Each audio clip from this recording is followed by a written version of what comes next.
sell. So what does tend to happen is that, government needs every once in a while to be focused on, current problems. That would have been amazing, had DOGE been about finding efficiency. So what's efficiency? Because here's a real important distinction. There's efficiency, which means that you're not like idling the bus for 2 hours, outside of a building, burning gas that you don't need to burn, or you're not regulating, horse-drawn carriages. That's totally made up. We don't regulate horse-drawn carriages, but you get my point. And then there's other stuff, which is stuff you just don't like as a policy matter, right? So apparently Elon Musk is a right winger and he hates all DEI stuff, and he doesn't like the idea that we're, helping people in Africa not get AIDS and that sort of thing. Those are policy disagreements. And sadly, the efficiency stuff is hard because to find efficiencies, you've got to go into the Department of, Health and Human Services and really do the hard work to figure out where money is being wasted. Instead, of course, DOGE did two things. They just said, hey, we're firing everybody. If you haven't been here for more than 2 years, you're getting fired, which if a business did that, the CEO would get fired because you need a pipeline of good people climbing the ladder in any organization. And, Elon Musk just decided that there were a bunch of things he didn't like. Donald Trump doesn't like foreign aid. That's fine, but that's not efficiency, right? That's you saying, I don't like these programs. So what we have instead is we've had this meat axe taken to the federal government. Federal government, by the way, when I say federal government, these are people who are inspecting our meat to make sure it doesn't have salmonella in it. These are people who are landing planes at the various airports. These are people who are predicting tornadoes before they hit towns in Kansas. Those people have been told that they need to pack up their belongings and go. And sadly, there's going to be a cost to be paid for that.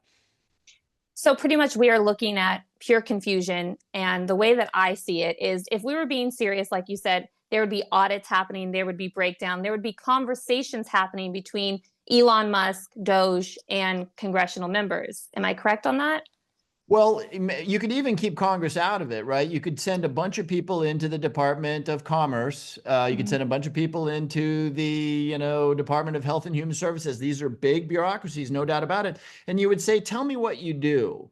And then let's think about whether the way you're doing that is the most intelligent way. Now, wait a minute. You're running software from 50 years ago, and that software needs patches 3 times a day. That's crazy. That's inefficient. Or you would say, you've got 30 people providing, healthcare services to 15 people. That doesn't, you'd have those conversations. I'm just making stuff up, but you would have those conversations, and out of those conversations, you would find the inefficiencies, and you would say, let's do it better and smarter. But none of those conversations happened, right? Instead, it was just like I said, a meat axe. Just anybody who hasn't been here for more than 2 years, you're gone.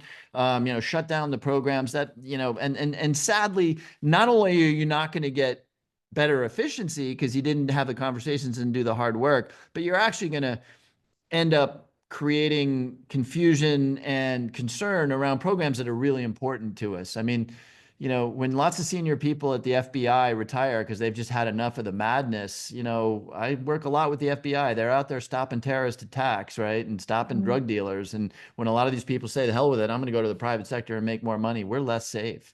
Right. Absolutely. Let's talk about sensitive information that there's so much rumors going around that Elon brought in a bunch of young kids to get access to, and there's a private server, and there's so much confusion. Can we just clarify, Congressman, what is happening with American sensitive information with DOGE?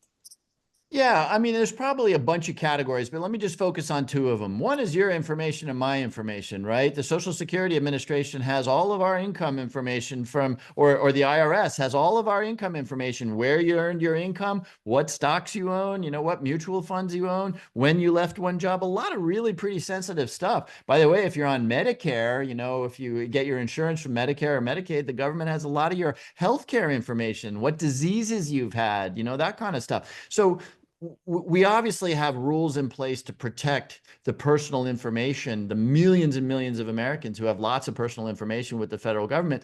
And I have no confidence that some, 22-year-old with the nickname Big Balls has been trained in how to preserve the privacy of Americans. So that's one vertical that really worries me, right? I mean, our personal information. The other area, and I work a lot on this on the Intelligence Committee, there's a lot of information inside the government that the Chinese and the Russians and the Iranians and the North Koreans Koreans would love, love, love to have. And people who have access to that information undergo a lot of training.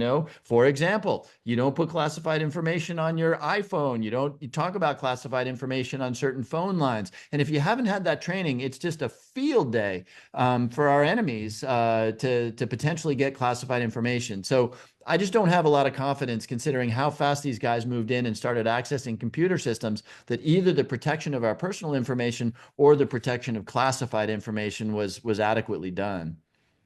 And I would say you know a thing or two about that because you are a ranking member on the Intel committee. That is correct. So, That's I correct. mean, Yeah. I think you're a bit of an expert on that.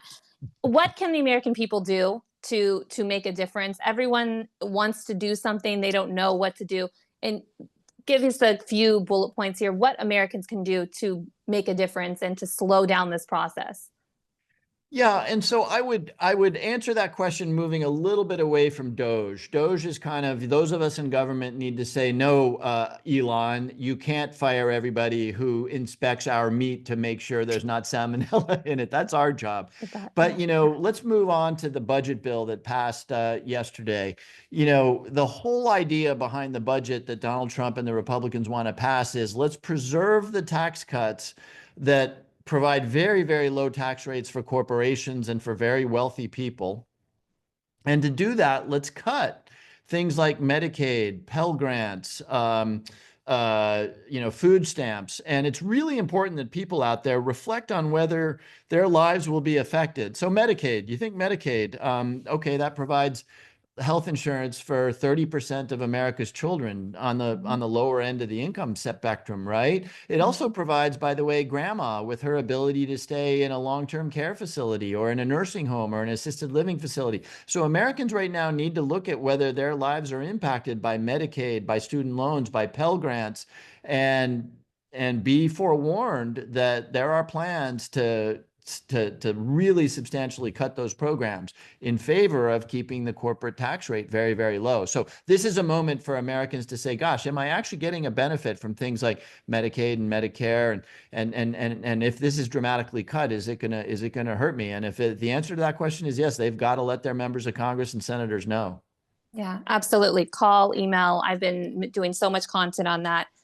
Thank you so much, Congressman, for taking the time. Any time you want to come on, and we'll talk about whatever you want to talk about. I greatly appreciate it. Any final words to the American public? No, stay involved. And thank you so much, Nichelle, for publicizing this stuff. It's really important. A lot of times people feel like they're disconnected from the federal government. I get it. It's in Washington and all these guys with ties. What are they doing all day long? The reality is, whether it's farmers, whether it's our military, whether it's keeping us safe from crimes and drugs, the federal government is really important to a lot of people. So I really appreciate you, helping people understand that, what you may see on cable news or read about in the newspaper is going to have a real effect on people's lives. Absolutely. Well, you have a great day, Congressman. Don't get too caught up in everything. All right. Thanks. Take care. Self-care.